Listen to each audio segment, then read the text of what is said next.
और भोजन ग्रहण करा, एक रात्रि विश्राम और भोजन करा।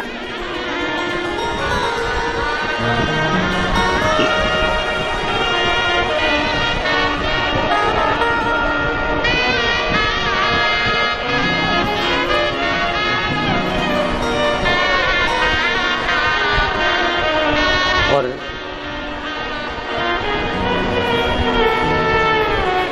एक रात्रि का जब भोजन ग्रहण किया, भोजन पाया,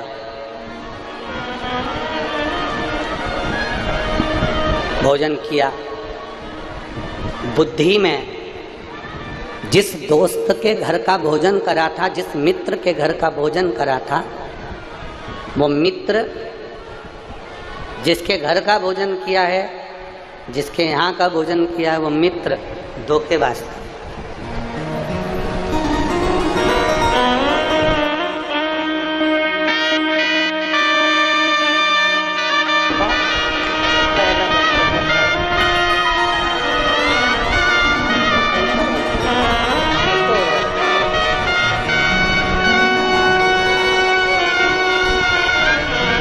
ये शिवानंद साहू जी हैं, लोकेश्वरी साहू, अरसनारा, पाटन जिला दुर्ग से, जिनके मुख में डॉक्टर ने एम्स में कैंसर बता दिया था और फिर रात्रि के 9:15 वाला जो प्रयोग किया और आज बाबा की कृपा से कैंसर नील आया है। एम्स की रिपोर्ट उनके हाथ में दी गई है। एक बार, ये आपकी ताली नहीं है, ये महादेव से इनको आशीर्वाद दिलाया गया है। एक बार जोरदार ताली बजाएं।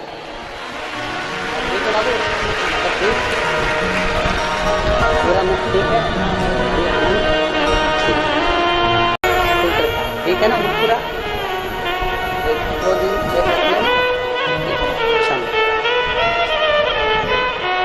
अरे लुटा दिया भंडार कर दिया माला, अपने भीतर एक धर्मगुप्त एक रात्रि को विश्राम करके मित्र के घर का भोजन करता रहा। एक रात्रि। एलईडियां चालू करो ना भाई, एलईडी चालू क्यों नहीं? एलईडी नहीं चालू है तो दूसरी लाइट लगवा। एलईडियां चालू करो, लोग परेशान हो रहे हैं।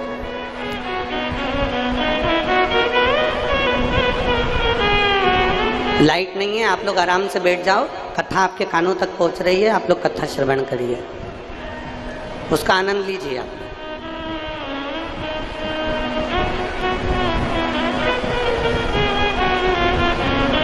धर्मगुप्त ने अपने मित्र के घर का भोजन किया, मित्र के घर।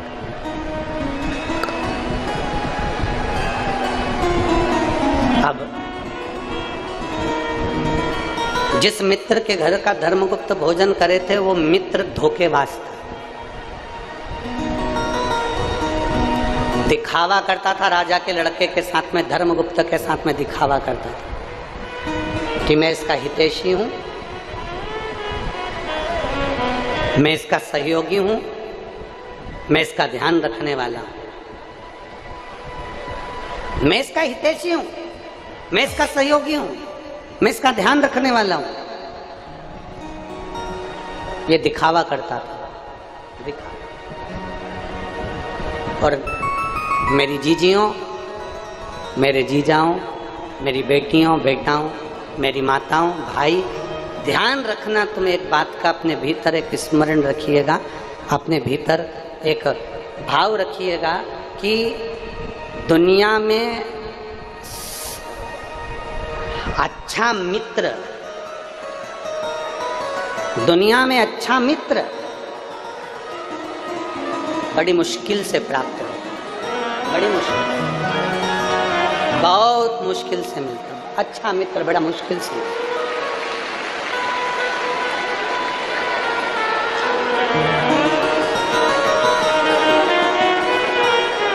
दुनिया में अच्छे मित्र बड़ी मुश्किल से प्राप्त होते। और जिस दिन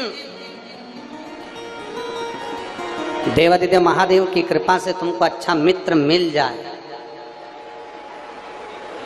जिस दिन शिव जी की कृपा से तुमको कोई अच्छा मित्र प्राप्त हो जाए, समझ लेना कि भगवान देवादिदेव महादेव ही खुद उतर कर तुम्हारा साथ देने के लिए तुम्हारे पास में आए। अच्छा मिल जाए तो।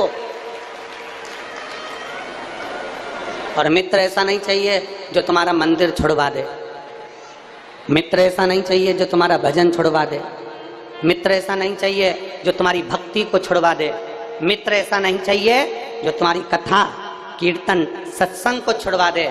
मित्र ऐसा होना चाहिए जो तुम्हारा हाथ पकड़कर शंकर के मंदिर तक लेकर जाए और अच्छी जगह पर तुम्हें भी। मित्र वो होना चाहिए।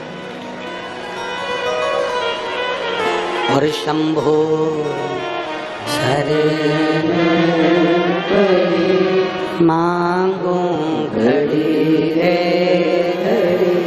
दुख का दया करी दर्शन आपो। शंभो शरण मांगो घड़ी रे दुख काटो दया करी दर्शन आपो। धर्मगुप्त राजा का जो मित्र है वो श्रेष्ठ नहीं है, वो ठीक नहीं है।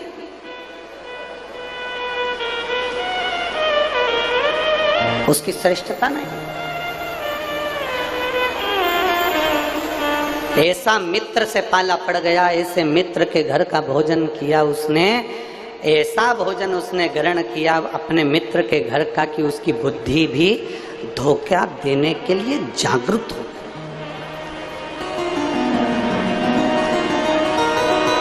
धोखा देने के लिए जागृत हो गई। और हुआ क्या? धर्मगुप्त एक दिन वन में मृगा करने के लिए गया और वन में आखेट खेलने के लिए जैसे ही गया, जाते जाते जाते जाते रात्रि हो गई और उसकी बुद्धि ध्यान नहीं दे पाई कि रात हो गई। और आधी रात को वो घने जंगल में फंस गया। घने जंगल में फंसा, एक आम के पेड़ के ऊपर चढ़कर बैठ गया। घने जंगल में फंसा।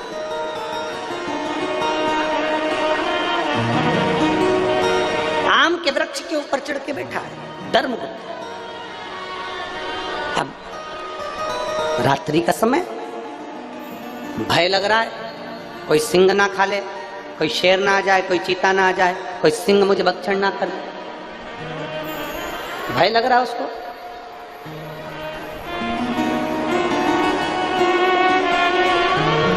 अब करे तो करे क्या?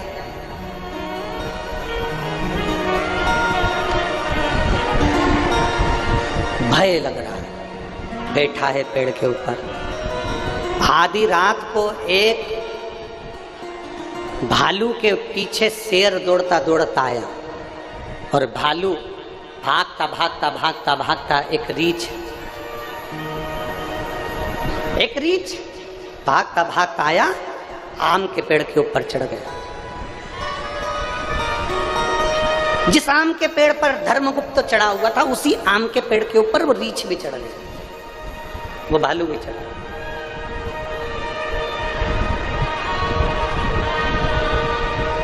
अब धर्मगुप्त को गुस्सा आया। धर्मगुप्त ने तुरंत धनुष और बाण उठाया और रीछ को मारने के लिए जागरूक हुआ। इतने में रीछ बोला, मुझे मत मारो, देखो मेरे पीछे शेर पड़ा हुआ है, सिंह मेरे पीछे पड़ा है, ये शेर मुझे खा जाएगा, तुम चिंता मत करो, मैं तुम्हारा साथ दूंगा, मैं तुम्हें नहीं खाऊंगा। रीछ कहता मैं तुम्हें परेशान नहीं करूंगा। ठीक है,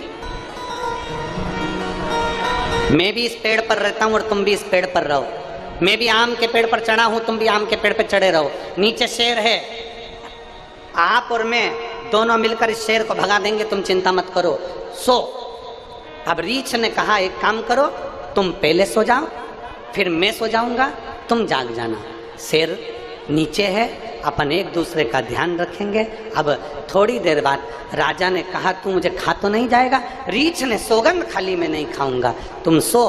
राजा सो गया। धर्मगुप्त जैसे सोया, आधी रात को धर्मगुप्त की नेत्र खुले, खुलते से ही अब उसने रीछ से कहा, रीछ तुम सो जाओ।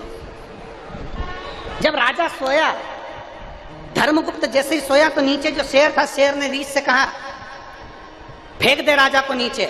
रीछ कहता नहीं, मैंने इसको वचन दिया है, मैं नीचे नहीं फेंक सकता, मैं इसको धोखा नहीं दे सकता, मैं तेरे सामने इस राजा को नहीं फेंकूंगा।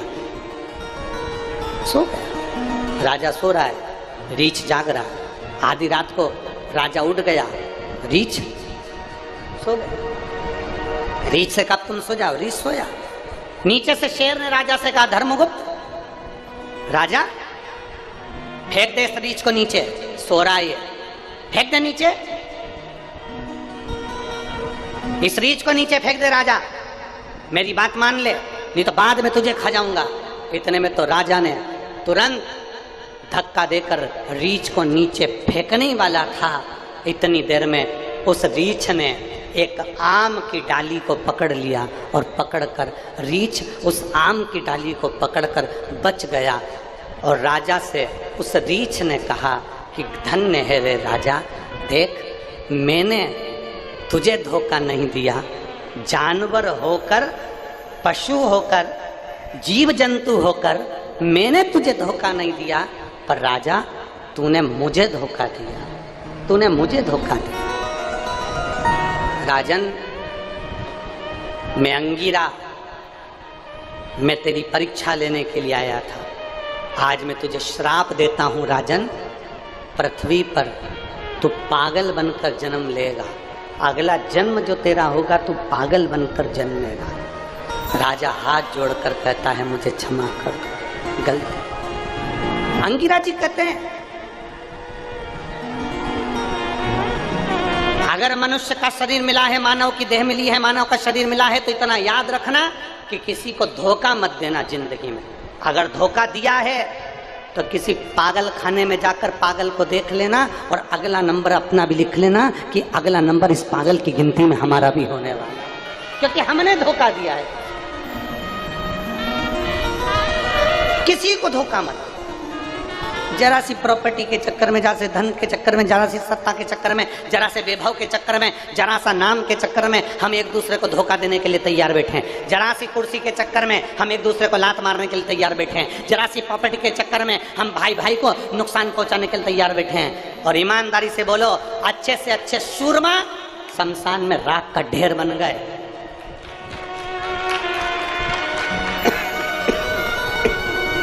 अच्छे से अच्छे सूरमा राख का ढेर बन गए। जब राजा रावण जैसा विद्वान, जिसके सारे ग्रह उसके हाथ में थे, रावण जैसा विद्वान जिसका धर्मराज और यमराज भी उसके हाथ में थे, उस लंकाधिपति राजा रावण को भी मरना पड़ा है। कंस जैसा राजा, उसको भी मरना पड़ा, जिसके पास में पूतना थी, तृणावर था, अगरसुर था, बकासुर था, उस कंस को भी मरना पड़ा है। हिरण्यकशिपु, जिसने वर मांगा था, ना नीचे मरू, ना ऊपर मरू, ना अंदर मरू, ना बाहर मरू, ना अस्त्र से, ना शस्त्र से, ना दिन में, ना रात में, ना 12 महीने में मरू, उस हिरण्यकशिपु को भी मरना पड़ा। जब इतने बड़े बड़े सूरमा चले गए तो अमलेश्वर वालों, आप और हम कहाँ के सूरमा हैं? जाना सबको है, पहुंचना सबको है, एक दिन राख का ढेर सबको बनना है। और 40 लाख की गाड़ी में बैठने वाला एक दिन 40 रुपए के लोटे में भर के गंगा जी चले जाएगा। 40 लाख की गाड़ी में घूमने वाला भी एक दिन 40 रुपए के लोटे में भराकर हरिद्वार चले जाएगा, प्रयागराज चले जाएगा, 40 रुपए के लोटे में। इसलिए ना तो गाड़ी की अकड़ रखो, ना कुर्सी की अकड़ रखो, ना सत्ता की अकड़ रखो, ना अभिमतता रखो कि मैं ये तो मैं वो। तुम कुछ भी होगे अपने गांव के और अपने नगर के और अपने मोहल्ले के, उसके दरवाजे के कुछ नहीं हो। जितना भजन करोगे उतना उसके करीब में जाओगे, अन्यथा उससे दूर चले। और मत सबसे पहला नियम एकादशी व्रत का सबसे पहला नियम है कि आप जिस दिन व्रत करो उसके एक दिन पहले भक्ति का संचार इस हृदय में कर लो। भक्ति का संचार इस हृदय में कर लीजिए। जिस दिन आप व्रत करो, जैसे एकादशी का व्रत कर रहे हो तो दशमी के दिन शाम का समय जब आवे, रात्रि जब होने लगे, शाम का समय आवे और रात्रि का आप जब भोजन ग्रहण करो तो उस भोजन में कोई ऐसा पदार्थ ग्रहण मत करिए जिस पदार्थ के कारण आपकी एकादशी बिगड़ जाए।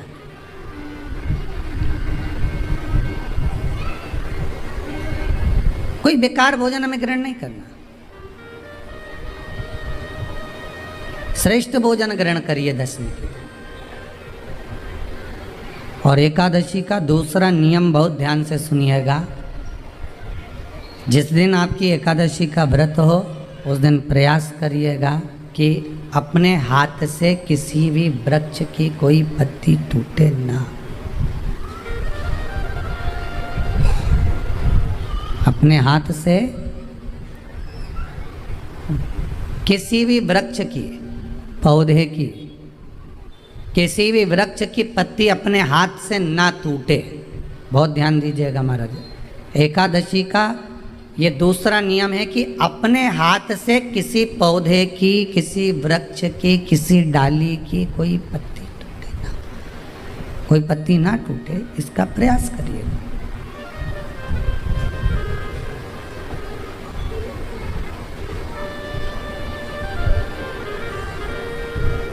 कितना सुंदर व्याख्यान कहा है, कितना सुंदर वर्णन है महाराज कि मात्र एकादशी का व्रत कर लेने पर, मात्र एकादशी का व्रत कर लेने पर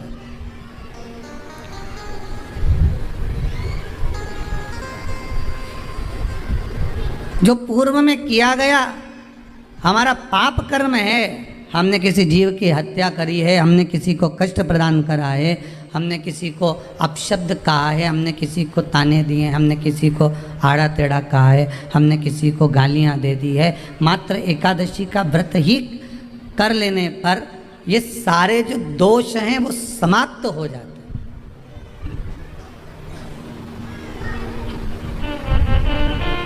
सारे दोष हमारे समाप्ति पर आ जाते हैं।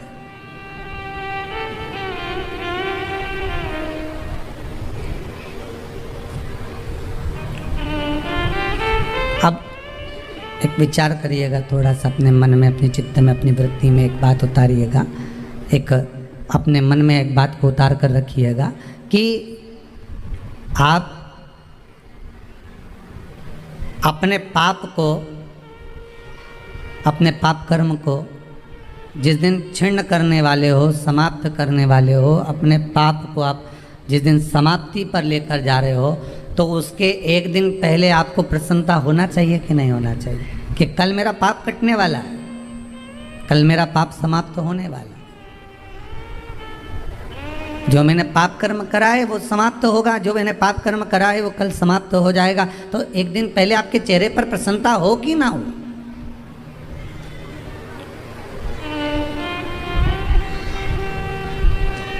और चेहरे पर वो प्रसन्नता आपके आना चाहिए कि कल मेरा एकादशी का व्रत है, आज दशमी है, कल एकादशी का व्रत है, तो कल मेरी जब एकादशी का व्रत रहेगा तो मेरा ना जाने कितना कितना पाप, कितना असत्य, कितना झूठ, कितना प्रपंच वो समाप्त हो जाएगा। इसमें मुझे प्रसन्नता हो, इसमें मुझे आनंदता हो।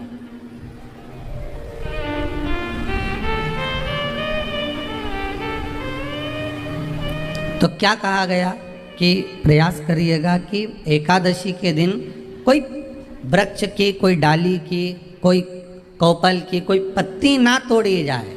क्यों? तो कहा अगर उस पत्ती को हम तोड़ देते हैं, वृक्ष की पत्ती को या क्यारे में लगी हुई कोई डाली की पत्ती को हम तोड़ देते हैं तो एकादशी का पुण्य फल प्राप्त नहीं होता, एकादशी का कोई फल हमारे खाते में नहीं जाता, पुण्य फल प्राप्त। अब फिर भले तुम चाहे तुमने मोरधन खाया हो, चाहे तुमने फिर चिप्स खाई हो, चाहे तुमने फिर व्रत का कितना ही सामान खा गए हो और तुमने सोचा कि आज मेरी एकादशी है, तो फिर उसका कोई फल प्राप्त नहीं है, उसका कोई सुख प्राप्त नहीं है आपको, फिर उसका कोई आनंद प्राप्त नहीं है आपको, फिर उसमें कोई आनंद की अनुभूति आपको नहीं मिल रही।